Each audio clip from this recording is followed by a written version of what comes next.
Hi, today I am talking to Dee and Tom Taylor about their decision to move into a active 55. active 55 community. Dee and Tom lived in Jefferson County, my home county, for 22 years, and then made the decision almost 4 years ago to move here to Virginia in Loudoun County to an active, what's it called again? What do you call The community is Birchwood at Brambleton, but it's generally known more as an active 55 plus community. And they are very active, so this is very appropriate for them. So just to start off, can you just talk a little bit about what led to your decision to move here? Well, I think as most people, once they're in their 60s, start to think about the next stage of life and how do you want to live your life.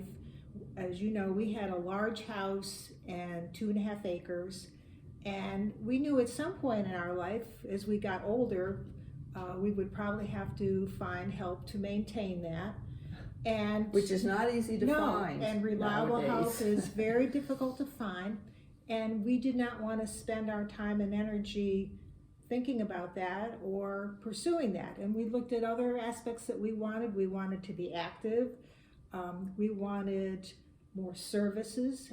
As you get older, you think about more medical needs. Thank goodness we don't need them yet, but that is something you consider as you get older. And we knew we'd always have to be driving an hour, either to Winchester or over here to Northern Virginia. We wanted more social opportunities, venues to go to. As we were retiring, we had more free time to do things. So we started looking at what our priorities were, and we really kind of focused on active 55 plus communities.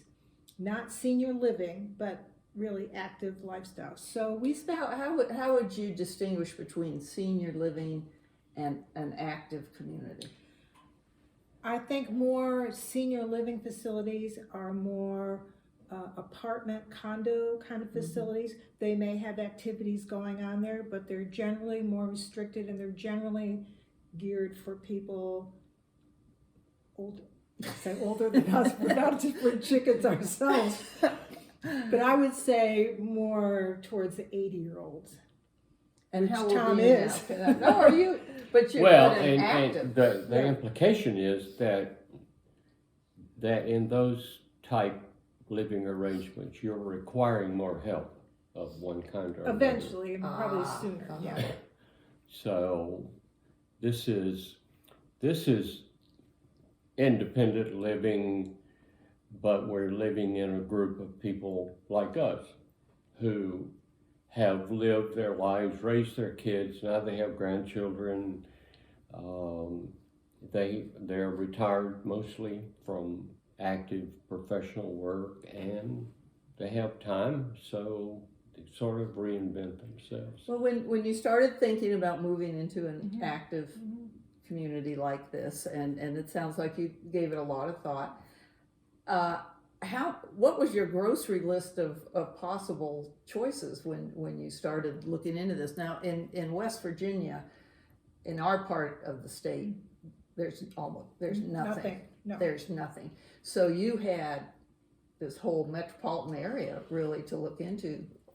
Which we did, but we knew we were probably going to likely end up here in Northern Virginia because we have 5 grandchildren over here. And we were always driving back and forth to all their activities, and we said, why are we doing this? Let's just move there and live there. But we didn't restrict our search to just Northern Virginia. We looked at, because there are quite a number of active 55 plus communities around. Quite in Fredericksburg, there are quite a number, and Winchester and all around. So we looked really quite a lot of places, mostly because we wanted to compare floor plans, we wanted to compare amenities, we wanted to compare cost.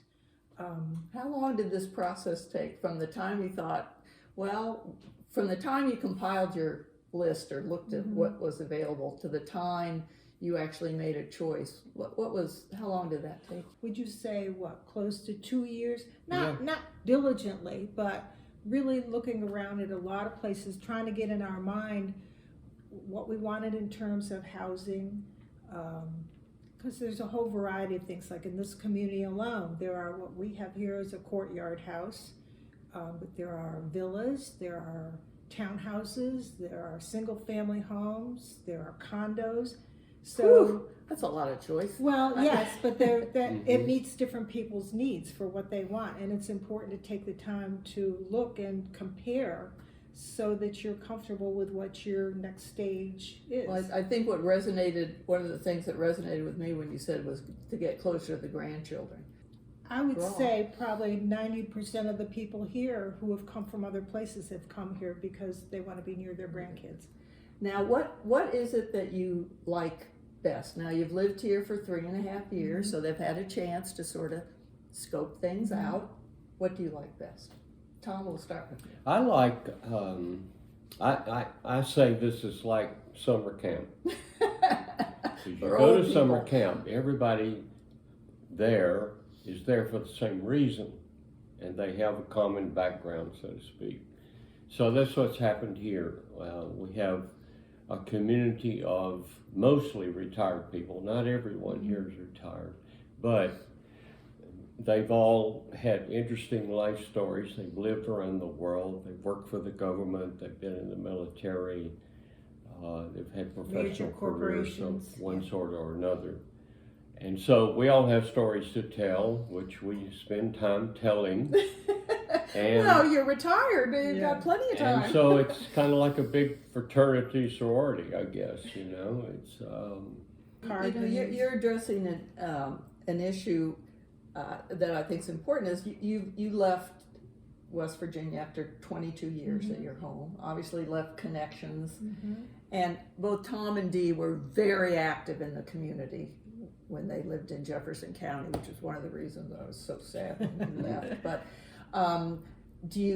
was that hard to overcome being distant from all those friendships that you had made over those years? Yes, but I think we formed new friendships here very quickly and found that there's just a wide breadth of people with interesting experiences, as Tom was saying. What I personally like is the great diversity that we have in this area. People that have lived all over the world who bring different personal, cultural experiences to share with everyone. And you know, we have different interest groups that you're never short of not only finding someone to do something that you enjoy doing it with, but a whole variety of people that It are does different. sound like summer camp. That is true. In this community, there's communities that incorporate assisted living and healthcare and all this, but this is not on that page. This is a residential community. Correct. And the restrictions it's someone 55 and over has to be Has to be an owner. owner. Are there any restrictions other than that in terms of who lives in any of these units? You can have your grandchildren here for, like, if people have to take care of grandkids during the summertime, you can have young children here up to 90 days a year. It's to incorporate grandkids into your life, but it's not to be seen as it is supposed to be an adult community. You can have, a number of people here have college-age children that they can come and stay with them during breaks and for a period of time thereafter. And certainly during COVID, they allowed more adult children to come back for a period of time to live with their parents too. Now, when you say they, is that HOA. the homeowners Yeah. association? So does the homeowners association, that's sort of the governing, Madam Mayor, that's sort of the governing body for the organization. And then you pay monthly fees. And what do those monthly fees cover? They cover our activities at the clubhouse and help pay for our lifestyle director, but it also includes, which is what was important to us, all of our lawn mowing, trimming of shrubs. They do all their yard work. We don't have large yards here, but they do all of that. Our trash, And they have an arrangement with Verizon. It includes all of our internet and television fees. Well, let me ask you. First of all, are there any downsides to living here that you've found? No, we have not. We have not been disappointed with this decision in any regard. We are near our family when we want to see the grandkids. We have a whole huge network of friends here. We have a lot of activities. If people are going through this decision now, and this little series I'm doing is, what do you do when you get older and you have to make a decision about downsizing, resizing, whatever? What advice would you give from your experience to people who are facing the same decision as you? Do your homework. Do your homework. Do a lot of homework. And don't wait too long. Yes. Yes. Do it while you're healthy. Do it while you're changing your living experience for positive reasons, not for negative reasons, or not because you have to go for more health care or whatever. Just make it a positive decision and do it early. Well, I want to thank you both for taking your time to share your experiences and your thoughts with me. As I said, it was sad to lose these two. They started programs in Jefferson County, First in Your Family, to encourage children who are going to be the first in their family to get into college by working with the high schools. I know you worked with the League of Women Voters, and so it was sad to see you go, but it makes my heart happy that you have found such a great place that fits your lifestyle. Thank you. So thank you so much. Wow, you're very welcome.